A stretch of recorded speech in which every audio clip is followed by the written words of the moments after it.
Hi guys, welcome to the session. Today we are going to see about a tool called Weka. So Weka tool is actually used to implement all data mining algorithms. Today we are going to see what are the features in Weka tool and how the algorithms can be processed.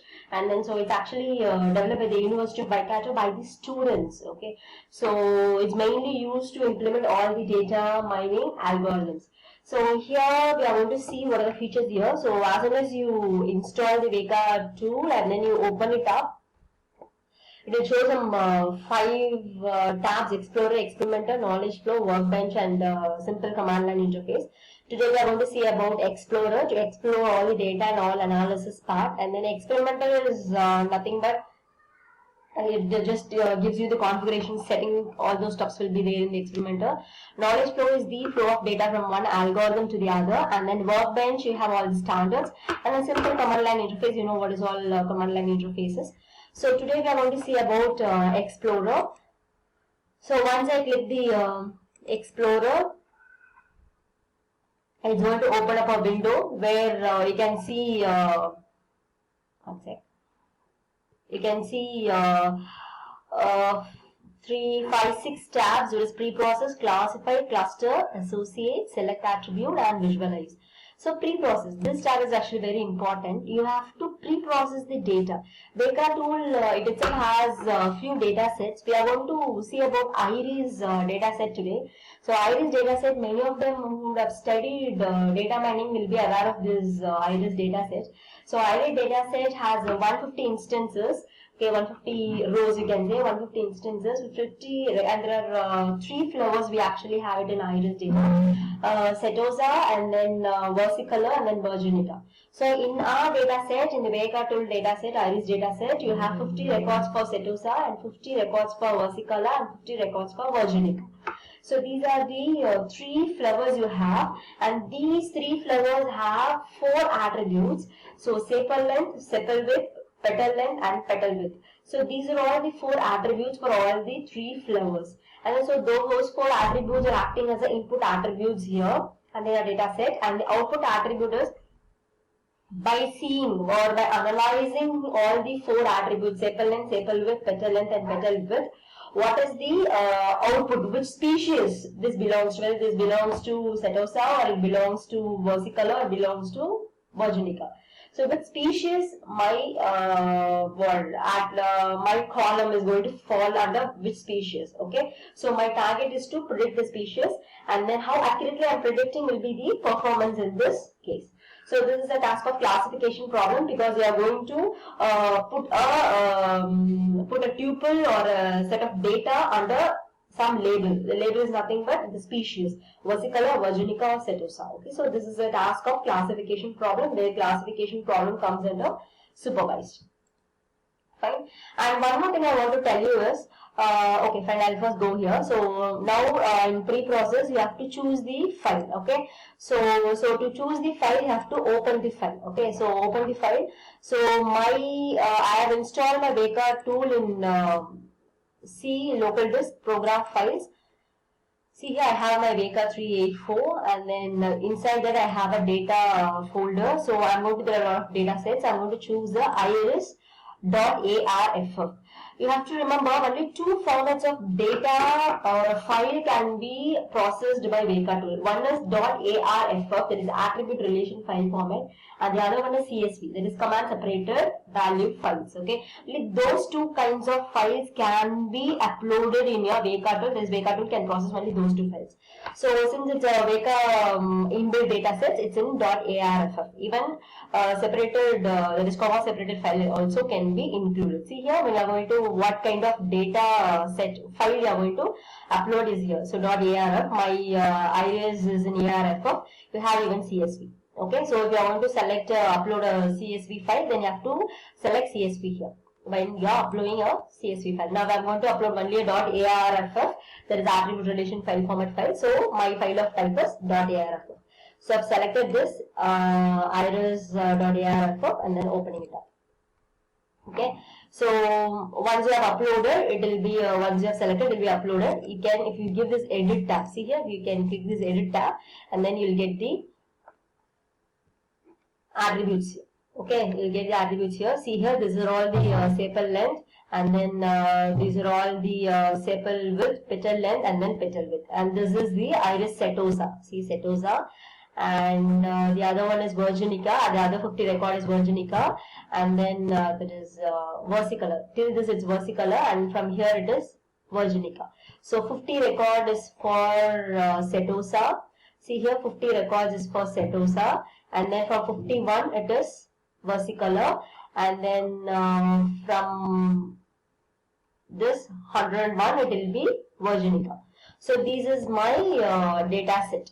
Got it? So this is my data set. You have 4 attributes, 1, 2, 3, 4 as an input, and this is what is going to be, you have to predict if this is going to be the attributes, input attributes, this falls under which species, whether setosa, versicolor or virginica. So this is what you have to predict it.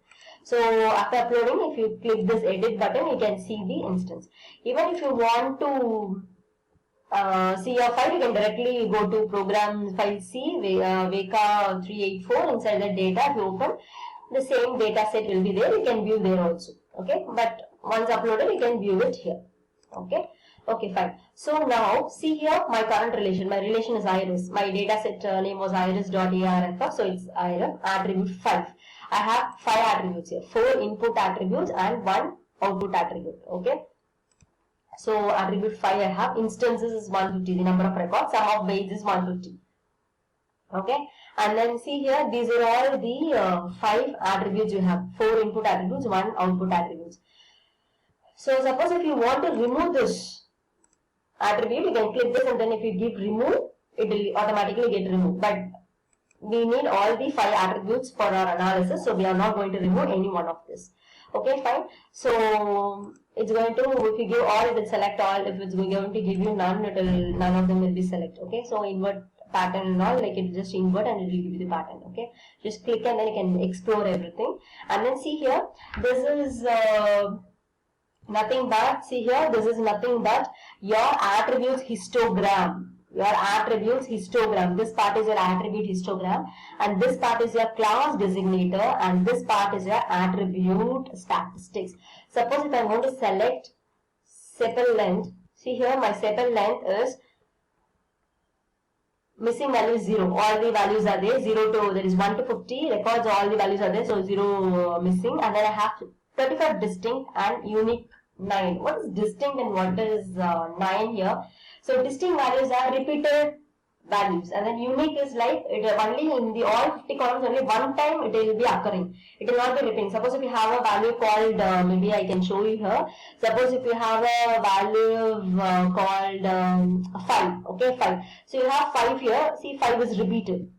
Okay, 5 is repeated. So main here everywhere 5 is repeated. Okay, so we can call like a 5.1, maybe till 5 I can take. There is a 5th column, like 5th record I can take 5.1, 4.9, 4.7, 4.6, 5.0. So all the values are only only it have occurred one time. So all these 5 values are called unique. Okay, all these 5 values are called unique. But whereas if you are going to take till 18th record, see here, this 5.1 have occurred twice. Okay, so this is called a distinct value. Okay, so this is, so my distinct value will be 5.1, and then 4.9, 4.7, 4.6, 5, 5.4. My 4.6 again it have repeated. Okay, so the repeated values, okay, the repeated values are called distinct, and then this 4.4 till the 10th record, the 4.4 are not repeated here till the 10th record. So I call this 4.4 as a unique record. Whereas 5.1, 4.9, 4.7, 4.6, 5, 5.4 and then 4.6 again it's repeated, 5, all these are called distinct values.